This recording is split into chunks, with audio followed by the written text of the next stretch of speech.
Et je voudrais simplement lancer, en quelque sorte, un appel à la prudence morale à ce sujet, vous exhorter, vous, dans cette salle et les personnes qui regardent, combien de personnes avez-vous accordé la citoyenneté qatari à des personnes venues de Syrie? Combien? D'accord, c'est quelque chose qui mérite réflexion, n'est-ce pas? Très bien. Cette femme musulmane découvre pourquoi il ne faut jamais débattre avec Douglas Murray. Regardez. Quand vous avez dit que le monde en développement ne peut pas venir dans le monde développé, vous semblez oublier très commodément que le monde développé s'est installé dans le monde en développement sans demander la permission. Non, je ne sais pas. C'est aussi ce qu'il me semble que c'est un point de vue particulièrement centré sur l'Occident et trompeur en plus, parce que vous savez aussi bien que moi. Et les chiffres le montrent, 85% des réfugiés dans le monde, en fait, s'installent dans les pays voisins au Moyen-Orient, en Afrique et en Asie. Ils ne se précipitent pas en Europe. Bien sûr, vous feriez une grosse erreur si vous pensiez que je n'ai jamais entendu parler du colonialisme. Et je suggérerais aussi, d'ailleurs, je ne sais pas combien de temps nous allons continuer à parler du colonialisme. Je suis prêt à en discuter aussi longtemps que vous le souhaitez. Mais il faut être factuel. Quand même. Ne devons-nous pas faire attention à ça? Ne pensez pas, si je puis me permettre, que le colonialisme était seulement une affaire occidentale. Quel a été l'un des plus grands et des plus importants empires de l'histoire, sinon l'Empire ottoman? Est-ce qu'on dit que la Turquie doit faire quelque chose comme l'Occident pour gérer cela? Ce n'est pas la question. C'est vous qui avez évoqué le colonialisme. Vous évoquez la vision occidentale qui veut qu'ils restent à leur place. Je dis simplement qu'il me semble beaucoup plus sage, si vous avez une très grande crise humanitaire, par exemple en Syrie, d'essayer de faire en sorte que les gens restent dans la région. Cela ne signifie pas tous, mais il est probable, et je suis d'accord, qu'ils le font. Regardez le Panama, 5 millions de réfugiés. Regardez le Liban et la Jordanie par habitant. Qu'est-ce qui doit arriver? En fait, au Liban, une personne sur 4 vivant dans ce pays est un réfugié syrien. Absolument. Donc suggérer qu'ils ne font pas grand-chose est tout simplement trompeur. Croyez-moi, je n'essaie d'induire personne en erreur. J'ai dit dès le début être d'accord pour que la plupart des réfugiés restent dans la région et que c'est une bonne chose.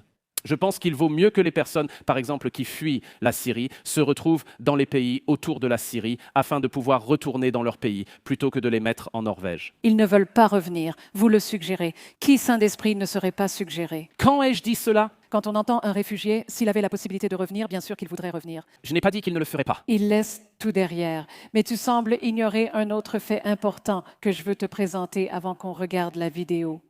Mais qu'en est-il de la responsabilité morale des pays occidentaux qui ont contribué à la déstabilisation de la région, aux ingérences, aux interventions militaires, sans parler des ventes d'armes qui continuent encore aujourd'hui? Qu'en est-il de cela? D'accord, je vais répondre franchement. Personne ne nie le désastre irakien. Mais qui est intervenu le plus en Syrie? Attendez, laissez-moi répondre. Qui est intervenu le plus en Syrie? Ni l'Amérique, ni la Grande-Bretagne? C'est l'Iran, la Russie. Ce sont, entre autres, des pays dont celui où nous sommes et d'autres voisins. Avant d'en arriver à la Syrie, il y avait la Libye. Plusieurs pays de la région étaient plus impliqués dans la guerre civile syrienne que le mien. Voulez-vous en assumer une part de responsabilité? Voulez-vous accueillir plus de réfugiés ici au Qatar? Voulez-vous en accueillir davantage dans le Golfe? Personne n'est à l'abri d'aucune critique dont nous parlons dans les pays occidentaux. La Grande-Bretagne, la Grande-Bretagne. Qu'a fait la Grande-Bretagne en Syrie? Nous parlons de ces gouvernements que vous semblez présenter comme étant à l'abri de toute critique. Quand ai-je suggéré cela? Quand ai-je suggéré cela? Je veux aborder l'autre point important que vous soulevez, Douglas Murray. Vous suggérez que nous devons en fait trouver un équilibre entre deux vertus très importantes, deux concepts importants, la miséricorde envers les réfugiés et la justice envers vos propres citoyens. Jetons un rapide coup d'œil à cet exemple impliquant des réfugiés.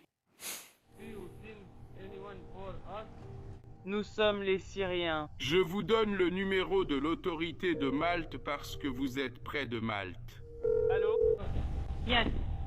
Environ 100 enfants et 100 femmes et peut-être 100 hommes. S'il vous plaît, dépêchez-vous. L'eau entre dans le bateau. Le bateau est en train de couler. Nous sommes en train de mourir. Vous avez appelé Malte, appelez Malte. Ne nous jetez pas, vous pouvez vous enfuir. Appelez Malte. Appelez Malte. Je n'ai pas assez de contacts là-bas, mais s'il vous plaît.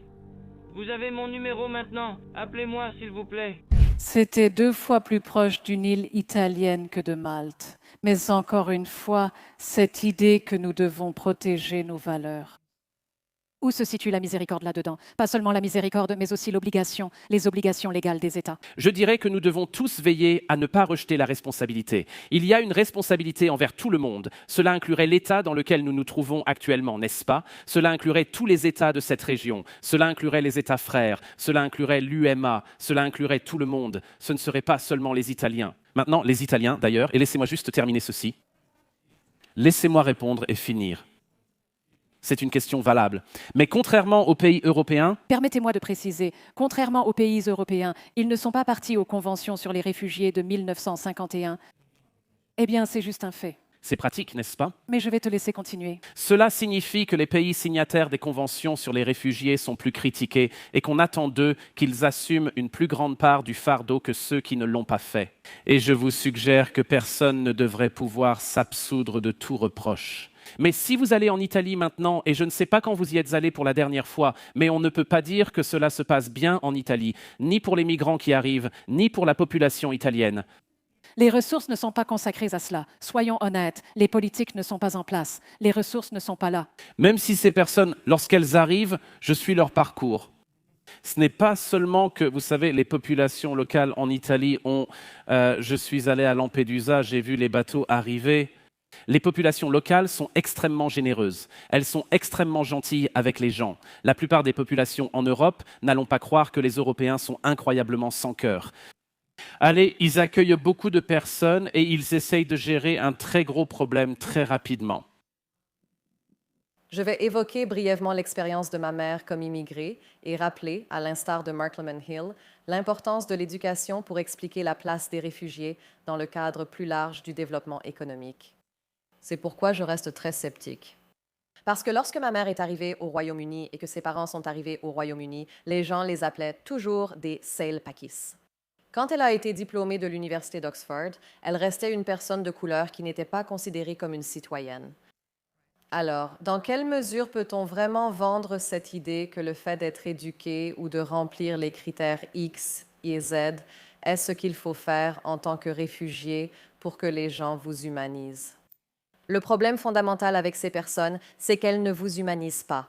Vous ne pouvez pas remplir les critères de vos oppresseurs pour qu'ils vous voient comme un être humain.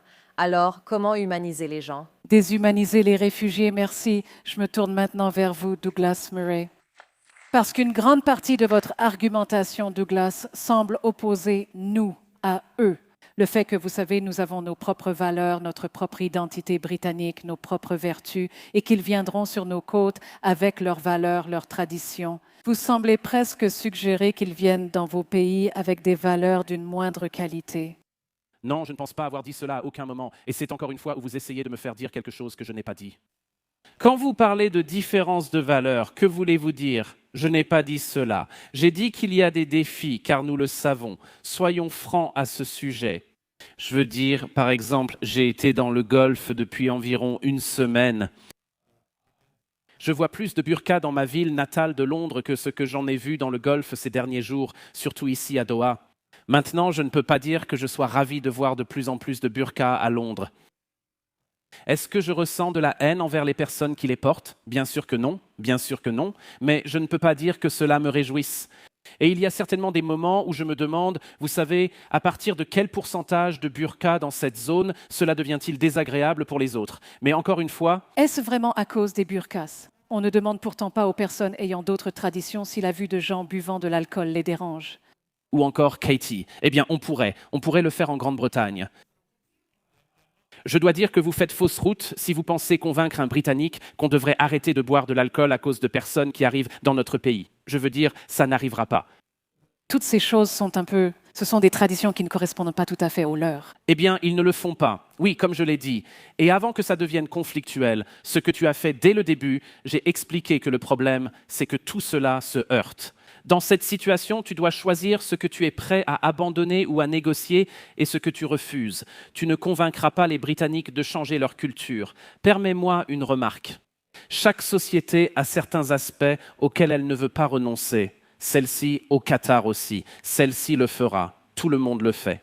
Alors s'il te plaît, n'essaie pas de présenter ce pays européen comme un pays intolérant. Ce serait une façon vraiment, vraiment malhonnête de voir les choses. Réponds simplement, quelles valeurs crains-tu le plus de perdre? Lesquelles sont le plus menacées par l'arrivée des réfugiés? La liberté d'expression, c'est la première. Ah, tu penses que ce n'est pas un problème? Tu penses vraiment que ce n'est pas un problème?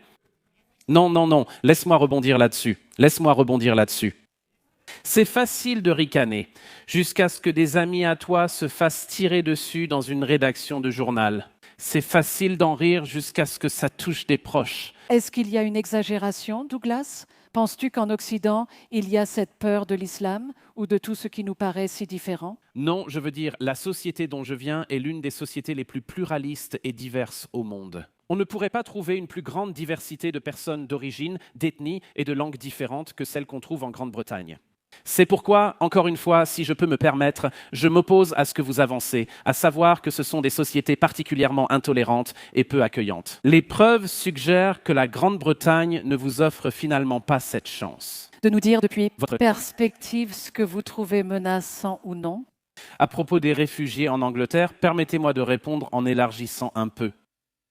Ma suggestion serait que si nous voulons parvenir à une forme de compréhension commune à ce sujet, nous convenions que, par exemple, ceux qui prétendent que tous ceux qui arrivent sont des terroristes sont complètement fous. D'accord ? Nous pouvons être d'accord avec cela, mais il ne faut pas non plus se moquer des personnes qui ont de réelles inquiétudes concernant la sécurité.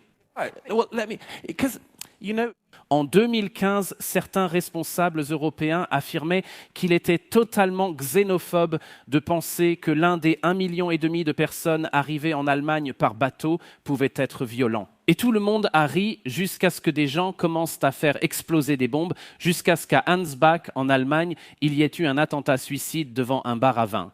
Et ce n'était plus vraiment drôle. Tout ce que je veux dire, c'est que vous pouvez être d'accord avec moi pour dire que ceux qui affirment que la plupart des gens qui arrivent vont être violents sont ridicules. Oui. Mais ne dites pas non plus qu'il est ridicule que des gens aient des préoccupations sérieuses et sincères sur ce qui se passe. Parce que si vous faites ça, personne ne va, et c'est la réalité. Bien sûr, Marc. Douglas Murray, nous avons constaté l'échec des gouvernements et des politiques. À titre individuel, que pouvons-nous faire? Que feriez-vous différemment sur cette question? D'abord, la distinction migrants-expatriés est claire. On pense, à tort ou à raison, que les expatriés ne restent pas durablement, n'y élèvent pas leur famille et ne s'y installent pas sur plusieurs générations. L'hypothèse avec les migrants, actuellement et depuis quelques générations, c'est qu'ils vont rester et que cela va devenir quelque chose de multigénérationnel. C'est l'hypothèse. Mais c'est un point intéressant et important. Très rapidement, juste sur la question de l'intégration, je répète, je pense qu'il faut être très très prudent pour ne pas finir par critiquer les pays les plus libres et les plus généreux.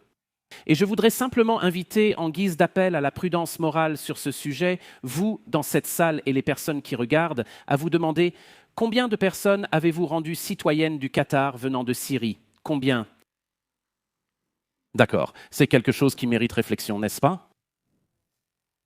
Sans hésitation, c'est l'un des meilleurs débats que j'ai jamais vus de Douglas Murray. Vous savez, l'autre camp dira « Oh, regardez tout le colonialisme venant de l'Occident. Regardez ce qu'ils ont fait et toutes ces autres choses. » Et vous savez, ils essaient continuellement de culpabiliser l'Occident pour qu'il laisse entrer des gens qui ne partagent pas ses valeurs. Vous savez, vous avez fait X, Y et Z au XVIIe siècle, et c'est pour ça que vous devez détruire votre pays, n'est-ce pas? C'est un argument insensé. Et Douglas dit, eh bien, avez-vous remarqué la colonisation musulmane qui a eu lieu? Vous avez remarqué ça? Vous savez, c'était quelque chose qui concernait les deux camps. Et l'Occident s'est regardé dans le miroir et a fait bien plus que nécessaire pour corriger bon nombre des erreurs du passé qu'il a commises.